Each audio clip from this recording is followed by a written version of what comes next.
Canada President Penny Wise to join us for this truly momentous announcement. I want to recognize Brockville Mayor Jason Baker and our local NPP Michael Barrett.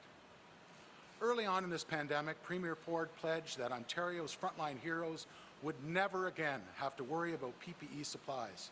When he said that, I knew 3M and our community could be a part of the solution. Today is a dream come true from those early days and ongoing conversations I had with the company and the Premier and Minister Fedeli. We're sending a message to the healthcare workers at the 3 hospitals serving my riding, in long-term care, and to the staff on the front lines everywhere that we have their backs. 3M and its 2 production facilities have been a tremendous corporate citizen in Brockville for over 25 years. The Made in Canada solution we're announcing today is just another example of the company stepping up in a time of need. Now it's my pleasure to invite Penny Wise, President and CEO of 3M Canada, to speak. Thank you very much.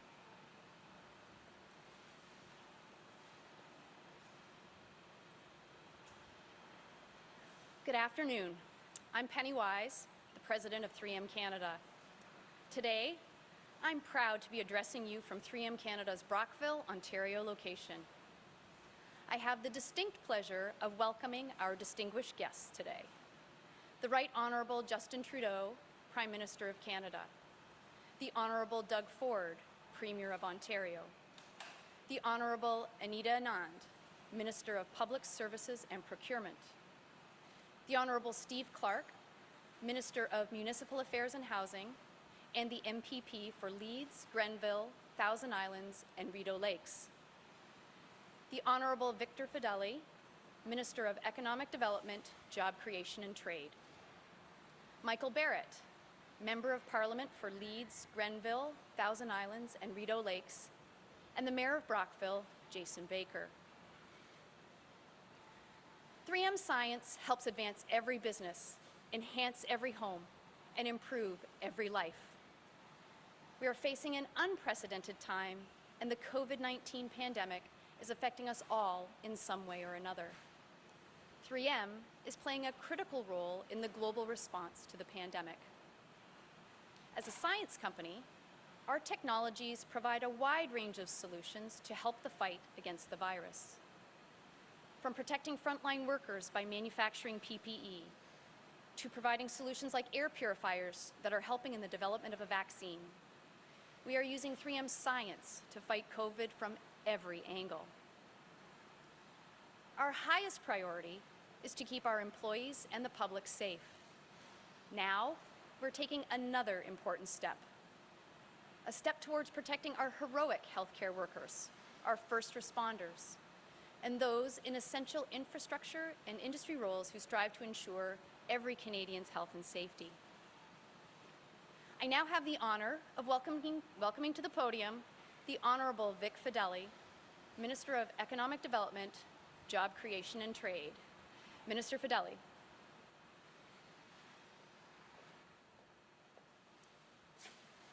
Good afternoon.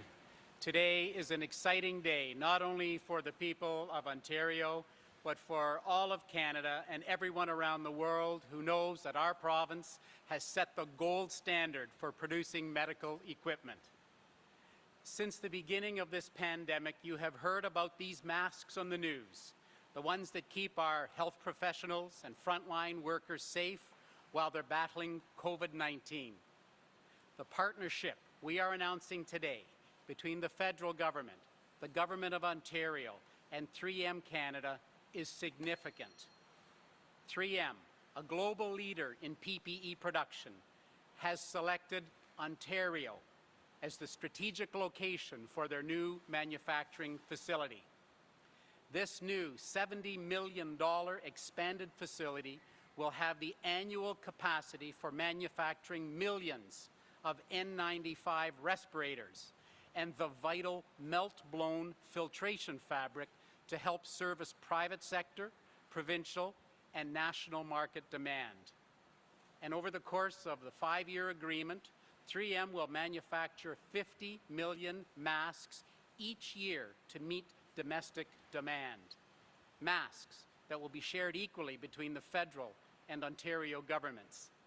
This plant means jobs. It means a stronger supply chain and reducing our dependence on overseas suppliers now and in the case of future challenges. Throughout the COVID-19 pandemic, our government has worked to leverage and expand our world-class manufacturing sector to meet the PPE demands for healthcare professionals, frontline workers, and other workplaces that need it. We launched the $50 million Ontario Together Fund to support proposals submitted through the Ontario Together web portal to help businesses retool their operations, develop technology-driven solutions and services for business to reopen safely. And we created a workplace PPE supplier directory with an up-to-date list of Ontario companies and business associations that are ready to supply PPE. With this exciting partnership, we are creating a Made in Ontario solution to ensure we can meet N95 mask demand and build a sufficient stockpile as we continue down the path of economic recovery. By continuing to work together to find solutions, with the help of the business and manufacturing sector, we will beat this virus and be ready for any future challenges we may face. And now we'd like to welcome our federal colleague, Minister Anand, to the podium. Thank you.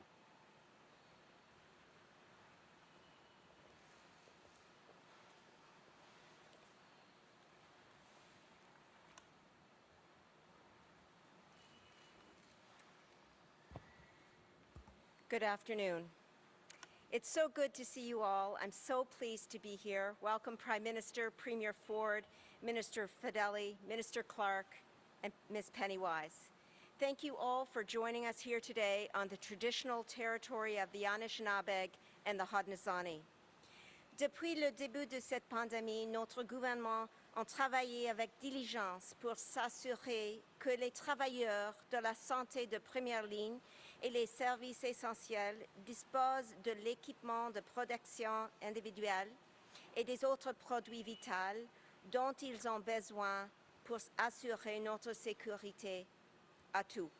Au niveau fédéral, provincial, municipal, tous les ordres du gouvernement travaillent à l'unisson pour une cause commune contre une menace qui ne reconnaît pas les juridictions ou les limites.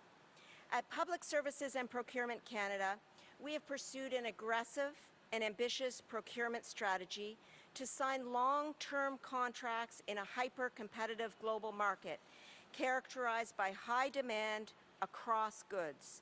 We have focused on diversifying supply chains in order to procure multiple sources of PPE in this turbulent global marketplace. This strategy is producing results, as is evidenced by the orders and deliveries of PPE that Canada has secured to date. Canada has contracts in place for more than 2 billion articles of various PPE for delivery over the course of the current fiscal year. And in the months since we began to execute these contracts, we have received approximately 3/4 of the face shields and surgical masks ordered, more than half the gowns, and more than 80% of the hand sanitizer. Over 44% of our contracts for PPE and other equipment by dollar value have originated right here in Canada with Canadian manufacturers. As health practitioners across the country will attest, N95 respirators have been a critical piece of PPE in fighting COVID-19. By working with a wide variety of international suppliers, we have to date received more than 61 million N95 and KN95 respirators. This amount includes up to 500,000 respirators a month from 3M's U.S. facilities.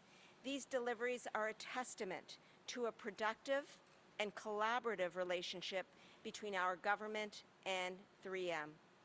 Throughout this process, it has become evident that when it comes to long-term solutions to Canada's needs, domestic production is a reliable, important, and effective solution, and one that must continue to be at the forefront of our minds from a procurement perspective.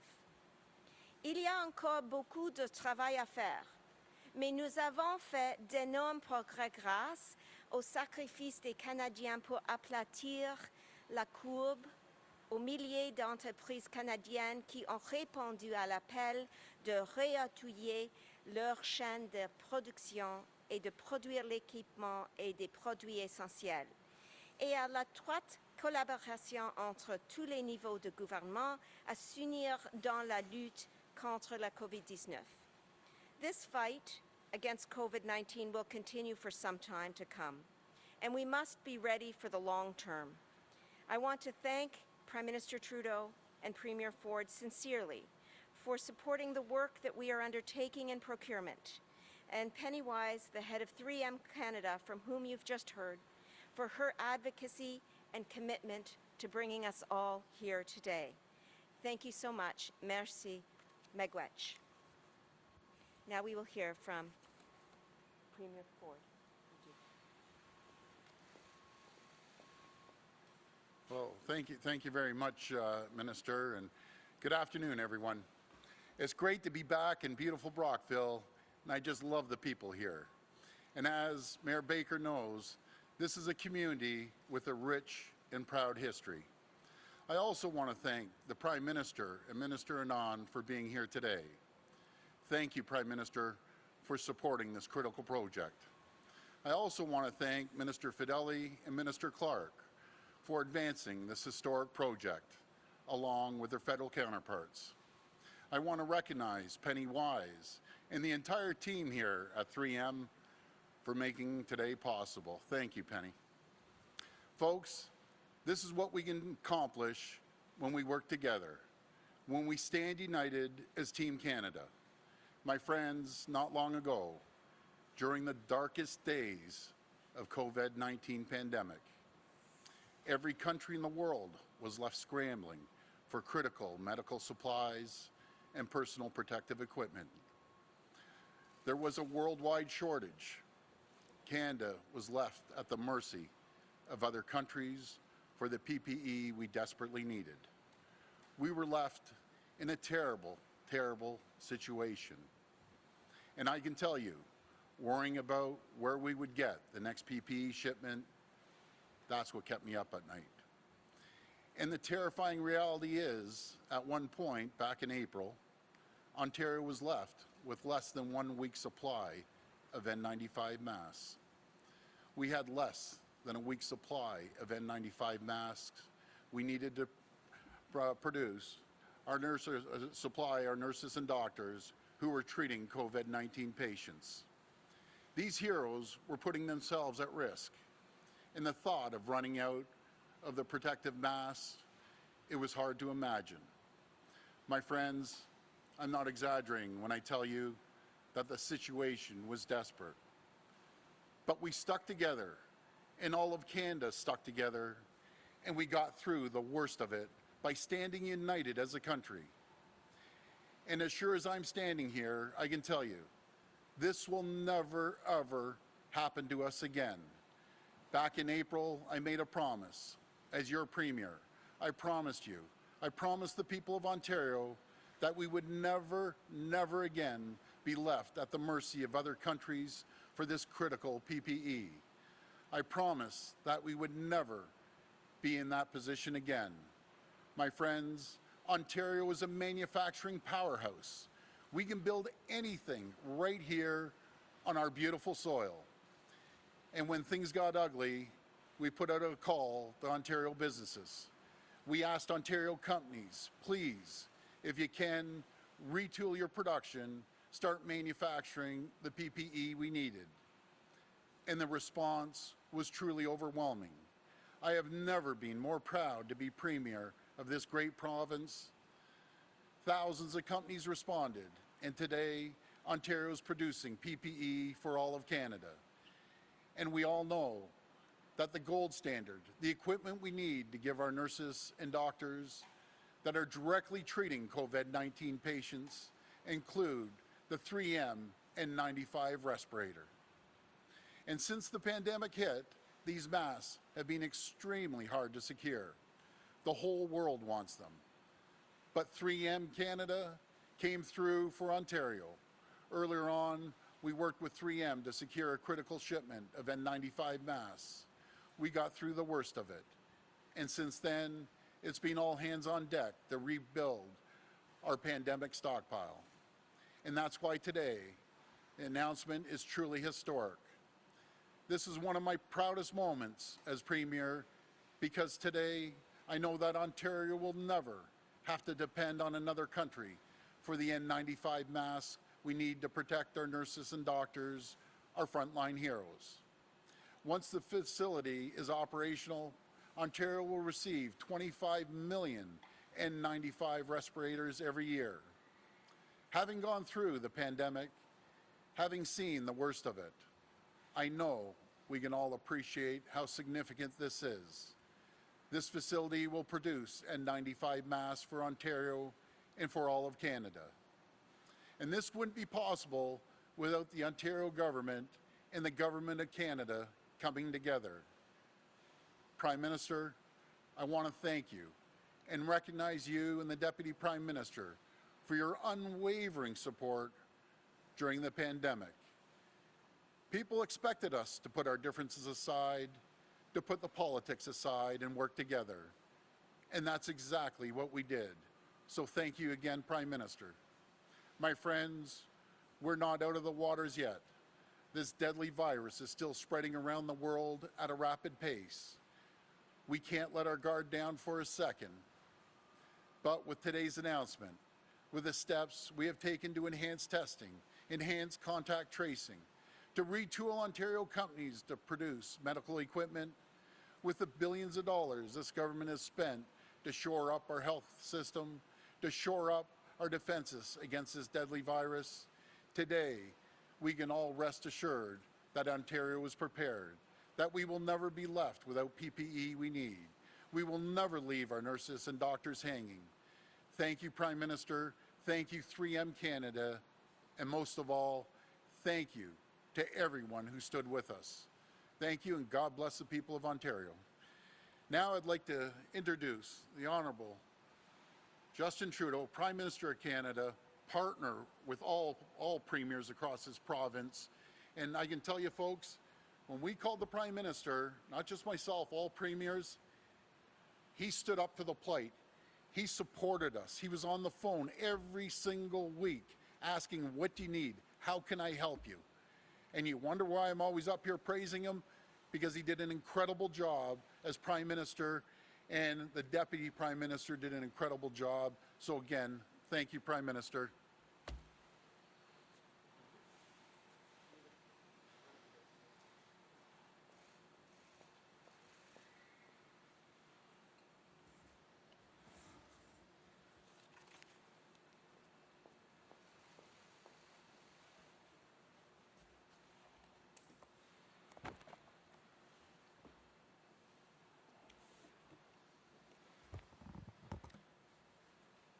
Thank you, Doug, for those kind words and your partnership. Hello, everyone. Bonjour à tous. It's always great to be here with friends, particularly you, Premier Ford, but here as well with Minister Anand. We're also joined by Provincial Ministers Clark and Fedeli, the President of 3M Canada, Penny Wise, and of course, Mayor Baker of Brockville. Right from the start of this crisis, our government has worked closely with the provinces and territories to get Canadians the support they need. Fighting COVID-19 is a Team Canada effort, and since March, we've shipped out millions of pieces of personal protective equipment to our provincial and territorial partners. Whether it's hospital gowns, gloves, face shields, or masks, we're working around the clock to help our essential workers. At the same time, we've invested in production here at home. Earlier this summer, we announced a contract with General Motors to produce 10 million face masks at their plant in Oshawa, items that are already rolling off the line. Not only does this create good middle-class jobs, it also helps ensure that we have the capacity to make whatever we need here in our own communities. And on that front, we have even more good news to share today. Today, I can announce that the Government of Canada and the Government of Ontario have reached an agreement with 3M Canada to expand their facility and make N95 masks right here in Brockville. The federal government will support 3M's capital investment by contributing just over $23 million, and the Government of Ontario is doing the same. Once it's up and running, this plant will deliver 25 million N95 masks each year to the federal government and another 25 million to the province of Ontario. As Minister Baines has said before, this is part of our Made in Canada plan to find solutions to COVID-19. This will keep our frontline workers safe and secure domestic PPE production for years to come. This facility will come online starting early next year. Aujourd'hui, je peux annoncer que le gouvernement du Canada et le gouvernement de l'Ontario ont conclu un accord de principe avec 3M Canada pour agrandir leur usine et fabriquer des masques N95 ici même à Brockville. Nos gouvernements soutiendront l'investissement en capital de 3M en versant un peu plus de 23 millions de dollars chacun. Une fois opérationnelle, l'usine fabriquera et livrera chaque année 25 millions de masques N95 au gouvernement fédéral et 25 millions à la province de l'Ontario. Je veux être clair. On effectue cet investissement à long terme pour mettre en place une solution canadienne à la COVID-19. Notre objectif, c'est de garantir la production nationale d'équipements de protection individuelle pour assurer la sécurité des Canadiens partout au pays.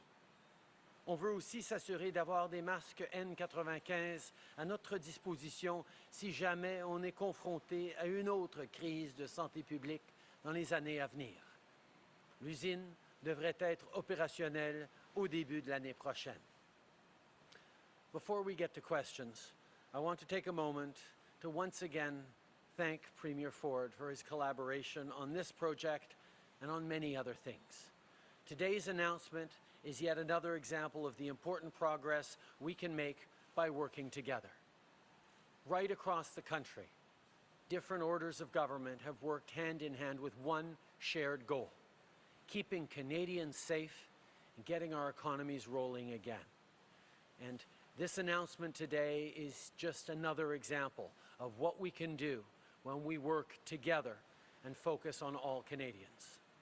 Ensemble, on effectue les investissements nécessaires pour protéger la vie de nos travailleurs de première ligne en Ontario et à travers le Canada. On continuera de travailler avec les provinces et les territoires pour apporter aux Canadiens le soutien dont ils ont besoin dans les semaines et les mois à venir. Merci beaucoup. The Premier and I are now happy to take questions from media. Thank you, Prime Minister. So we'll start on the phone. Just one question and one follow-up. Operator? Thank you. Merci. First question, Lucas Meyer, News Talk 1010. Please go ahead. Your line is open. Thank you very much for taking my question. To the Premier first. Premier, you are obviously, as you mentioned, adamant in April that increasing production as not to be beholden to international sources of PPE. Do you feel that this particular partnership came a little bit too late in your mind? And how much of it is in a response to kind of the ongoing tariff battles between Canada and the United States? Well, 3M is the gold standard when it comes to the N95 masks, and we want to partner with the best and the biggest, and obviously the most competitive too.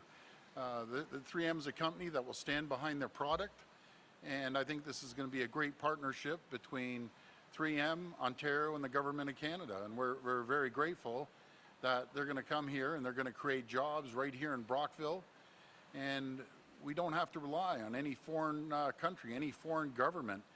And as I mentioned in my speech, you know, there were some tough times when, Lucas, when you were asking me questions, you know, how many PPEs do we have and so on and so forth. You always ask me, I lost sleep over that, but we came together. We came together as a province, came together as a country. The Prime Minister stood up and said, how can I help you? Any way we can help you. And I'm grateful for that. So it's just amazing when we work together. and we band together and we're all pulling in the same direction, Canada, Ontario, we're unstoppable against anyone in the world. So that's why we're doing it. Thank you very much. And Prime Minister, if I may, on another subject, given the documents that were just released with regards to the WE scandal, two simple clarifications. Do you stand by your initial statement that you first heard about the rollout on May 8th, when an internal email says the PMO was weighing in as of April 20th? And is it your position that the scandal had nothing to do with Bill Morneau's resignation? First of all, if I could address the question of N95 mask production, it is obvious that it is important for Canada to be able to rely on domestic sources of production. But one of the things that I know factored into the decision of 3M to set up this manufacturing facility is that it also is an ability to provide masks overseas as well. We will be able to cover domestic supply, but because Canada as a country has never brought in limits or protectionist measures on ensuring that our products can help the world as well. I know that was a part of the attractive nature of building this plant here to ensure safety for Canadians and safety for frontline workers right around the world as well. So I'm extremely pleased to be able to announce this today alongside Premier Ford. In regards to your other questions, now remembering, sorry, can you remind me what they were? It's about something far less important than N95 masks, I suspect. Do you stand by the original statement that you first heard about the rollout of the program on May 8th? Yes. Yes. As well as the scandal that had anything to do with Mr. Morneau's resignation. Yes. Thank you. As I said when I appeared at committee for 90 minutes, I first heard of the choice of the WE charity to deliver this program on May 8th. I know there were conversations throughout government about that beforehand, but the first I heard of it was on May 8th as being the mechanism to deliver this project, this program. I wish Mr. Morneau absolutely nothing but the best in his future projects. The legacy that he has left behind of a strong economy, of Canada that is there for Canadians, whether it's with the strengthening of the Canada Pension Plan, whether it's with the Canada Child Benefit, whether it's through the extraordinary emergency measures we put in over the past months to support Canadian families, Canadian workers, seniors, young people, people with disabilities right across the country. These are all things that Bill was extraordinarily instrumental in. And as we look towards the recovery phase, his decision to not run again in the next election meant that this was a natural time for a shift in that position.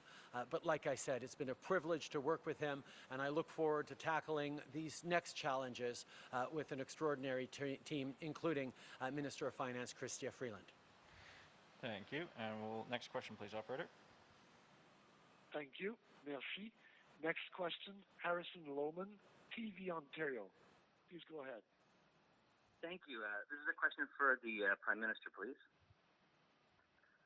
Go ahead. Prime Minister, I was reading a Toronto area Liberal MP's newsletter the other day, and it quotes you as saying, this is in regards to COVID spending, "We took on debt so that individual Canadians didn't have to." And I'm just wondering, trying to get a better understanding of how you view debt. Isn't debt taken on by the government a euphemism for debt taken on by each and every Canadian taxpayer? When this COVID crisis hit across the country, people were told to stay home. People were told to not go to work. And even though many people were able to turn or would have been able to turn to EI, we knew that millions of Canadians would be left without a source of income to pay their groceries, to pay their rent.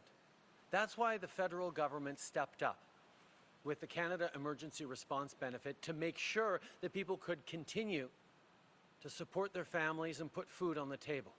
If the federal government had not done that, People would have had to max out their credit cards. People would have had to borrow loans from the banks if they were lending them. They would have had to find ways to work under the table or work in unsafe conditions so that they could continue to feed their family.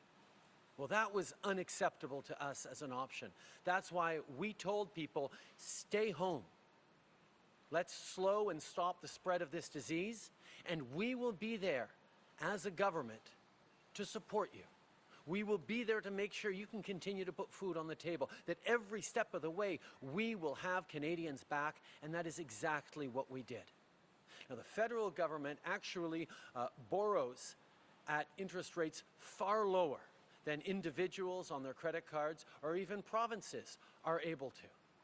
So the best way to ensure that Canadians could continue to support their families while they were hunkering down was to ensure that we could put money in their pockets, and we did. On top of that, the historically low costs of borrowing, the historically low interest rates meant that there is no question that this was the right thing to do, to be there to support Canadians concretely so we could stay safe and we could preserve our economy enough to be able to restart it as we are looking at now. But indeed, there are people out there who say we shouldn't have done that. And that's part of the choice that Canadians are going to be facing in the coming months. Our government is going to continue to do two things. Continue to stand for Canadians, to be there and have people's back. And we're going to put in place the measures necessary, not just to return to the status quo, but to build back better.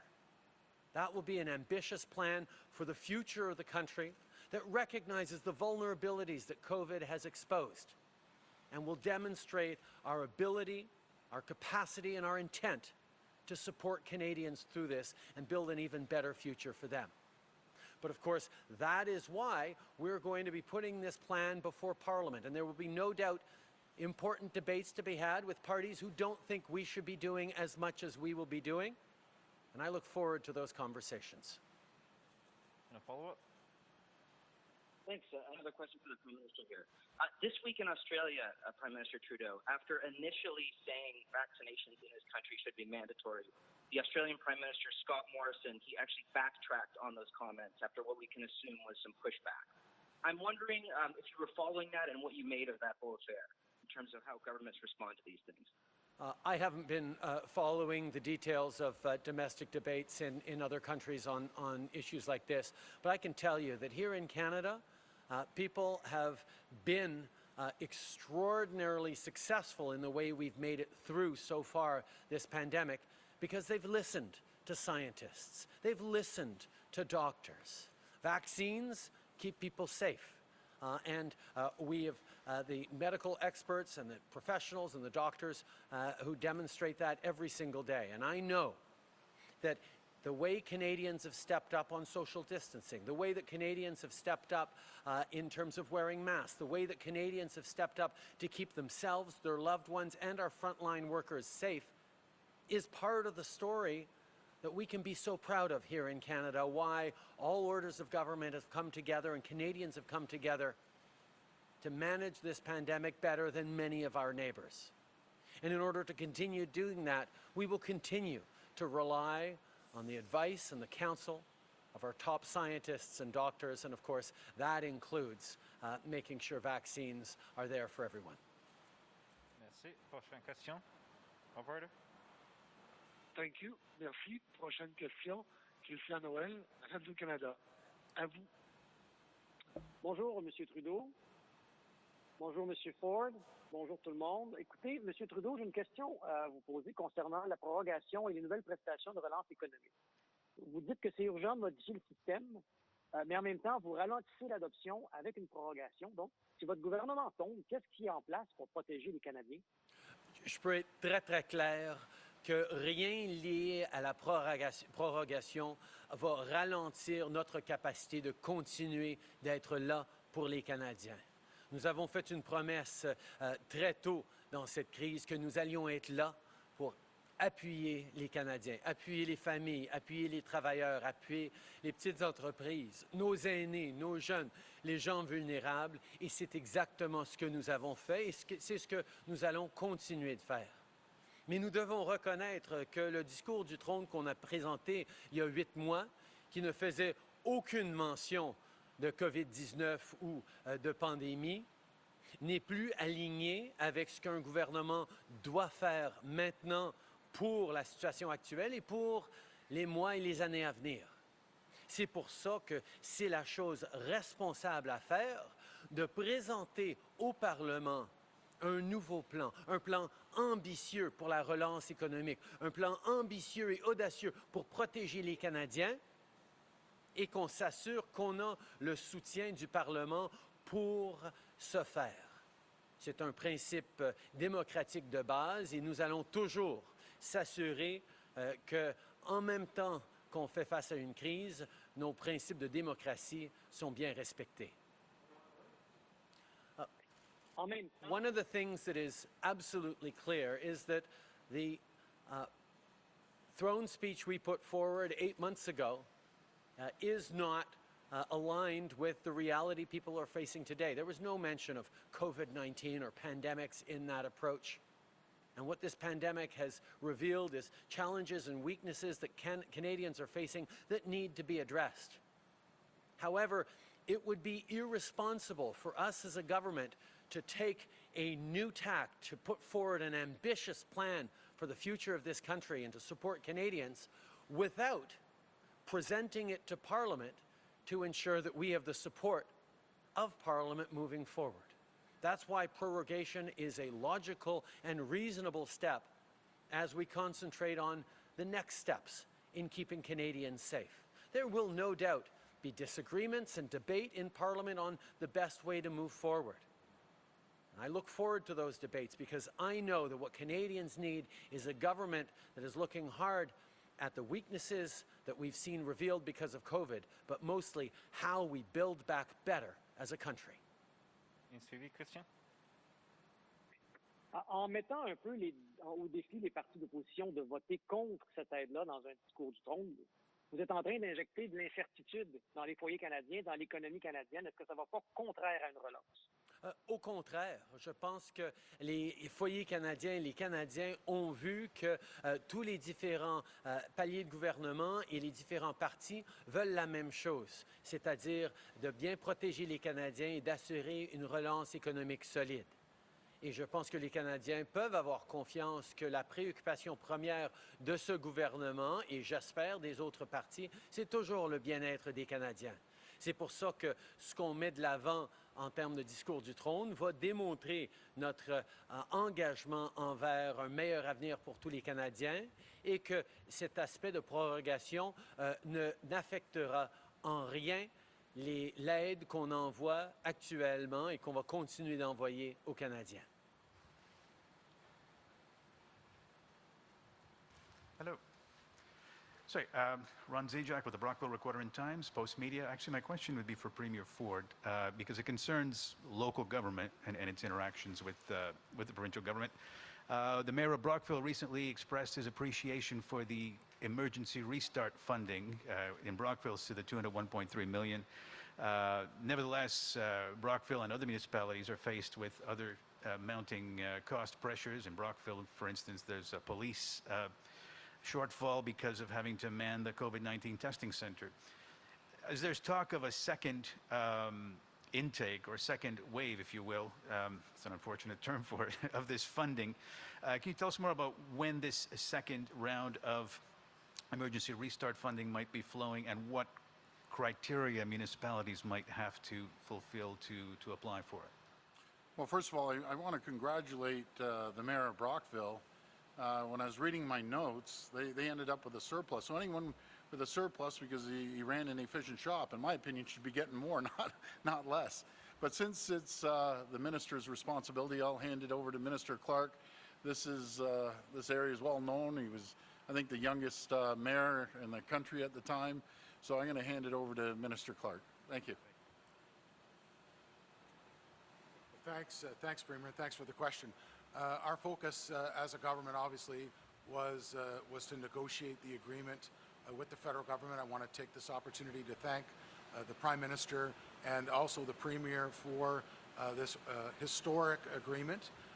We wanted to make sure that prior to the Association of Municipalities of Ontario conference this week, that we provided our initial response to our municipal partners. That's why I sent them a letter last week indicating the initial dollar figure that they would be given as part of the Safe Restart Agreement. We obviously now want to turn our sights to some of the individual expenses that municipalities have as a result of COVID-19, and also allow them to put a plan in place for when the second wave hits us. So we'll be continuing to consult with municipalities. We created a technical table with my Deputy Minister, Kate Manson-Smith, the Association of Municipalities in the City of Toronto. We're going to continue to track COVID-19 related expenses, and we'll have more to say to our municipal partners in the coming months. Thank you.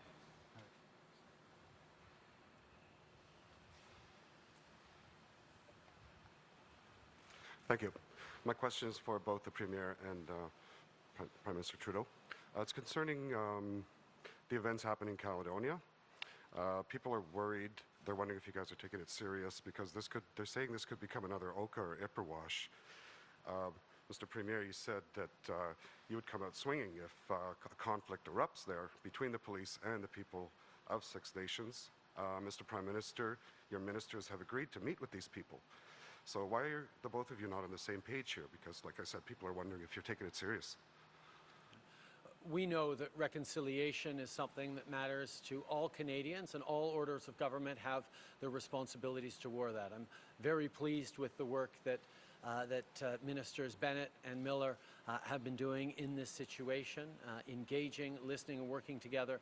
But I also know that the province is taking this very seriously as well.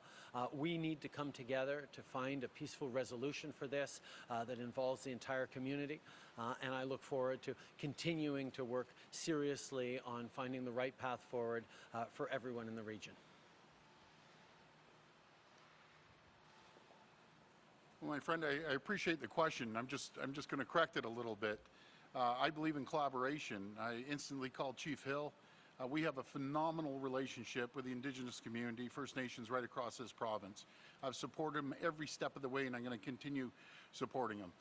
What I did say yesterday, and I'm dead serious, anyone who wants to come after our police officers, and I'm not saying just the Indigenous community or anyone else, they want to throw rocks at our police officers, they want to throw outhouses over a bridge and almost kill someone, yes, absolutely. It's my job as Premier to protect everyone, all 14.5 million people, including the Indigenous community and our police officers. So I stand by my comments, but I'm a strong believer in collaboration, in sitting down, communicating. And as I mentioned to Chief Hill, which I have a tremendous amount of respect for, I sat down in my office, called him in immediately, and we had a phenomenal conversation on how we can work together and support each other. He was mentioning to me, he goes, Premier, I need clean water.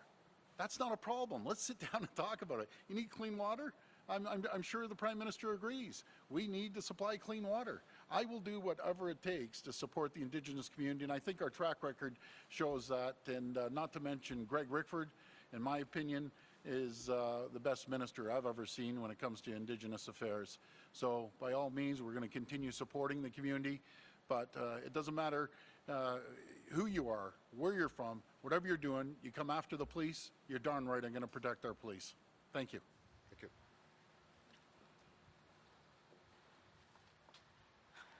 It's like you already know I'm asking a question to you, Prime Minister. Stephanie Levitz, the Canadian Press. I'd like to go back to your announcement, your government's announcement of yesterday. Your finance minister, your new finance minister, and Minister Qualtrough said yesterday that this new plan to replace CERB is to, you wanted to announce it so people can have assurances that they will receive help, millions of people. So why didn't you introduce this bill before you prorogued Parliament? I think one of the things that we know is that Canadians need support through this very difficult time, and we're going to continue to be there. We recognize that over the medium and long term, we need to move people off of the CERB onto EI, but of course, only a portion of Canadians actually qualify for EI. We need to make sure that anyone who has lost their job, who can't find their job, particularly because of COVID-19, gets the supports they need. Now, the EI system, different from CERB, has many elements to it that support working while on claim, that support training, support programs, that make it a better support for a restarting economy than a CERB would. So this transition is going to be done responsibly. We're going to take the time to do it right. And as I said, nothing around prorogation interferes with our capacity to support Canadians to continue to have their back through this difficult time. But as the follow-up then, no one's necessarily disagreeing with the premise of the need for the program. You've turned it into a political football. You could be introducing it now and getting the groundwork being laid now so people actually have the assurances they want, as opposed to wondering if the government might fall and they go into an election. No, we are moving forward on implementing this program because, as we've always said, we are going to be there for Canadians. We can do this by regulation. We can do this with the tools we have right now at our disposal, and that is always our focus. At the same time, however, I think it's really important that as we move forward with a new and ambitious plan to rebuild our economy, to build Canada back better, taking into account all the vulnerabilities, I think it is only responsible that we check that we have the support and confidence of Parliament. The last throne speech we gave, which set the direction and the tone and the approach of this government, did not make any mention of COVID-19.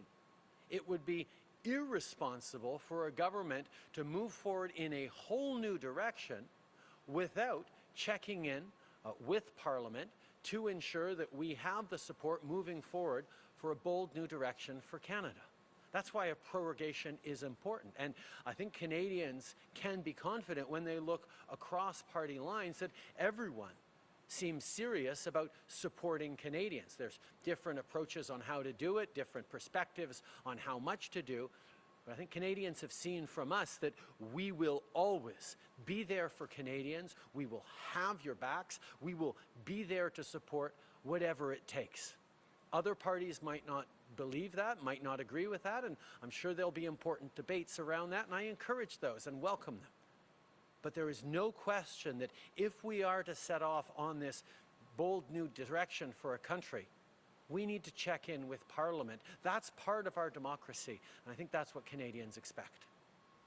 Hi, Prime Minister. Mackenzie Gray with CTV. I understand your position about needing a reset of Parliament and wanting a speech from the throne, but I don't understand the need to prorogue Parliament at this point in time and then 2 days later announce a $37 billion program, something that the opposition parties have generally already agreed on with passing CERB through unanimous consent for the most part. Why did you prorogue Parliament and then just quickly after announce a major program? Are you not playing hardball with the opposition parties, forcing them to vote on a speech from the throne and potentially forcing an election with no CERB or other help for them on the other side of it? If the other parties disagree with extending the CERB or getting people on EI, they need to say that. But as you said, we know that other parties have seriously said and supported the fact that we need to continue to support Canadians. And we're not going to slow down on making sure that the millions of Canadians who are out of work and looking for work continue to get the support they need. I think that is absolutely essential. We are right now focused on creating that throne speech and the new plan for moving forward for the country. We're doing that in a way that is responsible, even as we ensure that Canadians continue to get the support, because we made a commitment to have people's backs, and we will continue to do that. David Aiken, Global News. A question about schools for both the Prime Minister and the Premier. Prime Minister, I think earlier this week you mentioned that your family is still trying to figure out whether or not the kids are going to go back to school. You got the Premier right here. What can he say to help you with that decision? And for the Premier, yesterday I saw there was some more money for police officers. Terrific. How about more money for teachers, more money to expand facilities in classrooms? Maybe I could hear both of you on that one. Thank you. I think like many parents across the country, as we're looking at the approach of the beginning of the school year, we're asking lots of questions about how to make sure our kids are going to be safe, as they hopefully start up school again. And there's a lot of reflections on what schools' individual plans are that I'm looking at as parents. But in terms of the federal government, even though we have no responsibility over the provincial education system, we are going to continue to be there to work hand in hand with the provinces, as we did on the Safe Restart Agreement, on initiatives and matters that matter to Canadians. I think it's extremely important that everyone recognize how important it is to get kids back to school safe, to keep them safe, and I know that all orders of government are focused on working together to do just that. Well, thank you for the question regarding getting more teachers. That's exactly what we're doing. We put $30 million in to hire more teachers. The unions were asking us, do they have access to the reserves, or as I say, the rainy day fund. We gave them permission to access the reserves, and it's great news. I want to thank the Toronto District School Board for getting the deal done. We have close to 70% of all the school boards have a plan. They're engaged. We're going to move forward. We're pouring money into the system, and all you have to do is, I think one of the media outlets put a report card together, what our province is doing compared to all the other provinces. It's night and day. But our number one priority, and I know it's the Prime Minister's number one priority, to make sure that we have a safe environment, not just for our children, but for the educators as well when they go back. And I want to thank the teachers for stepping up and doing a great job throughout this pandemic. Thank you.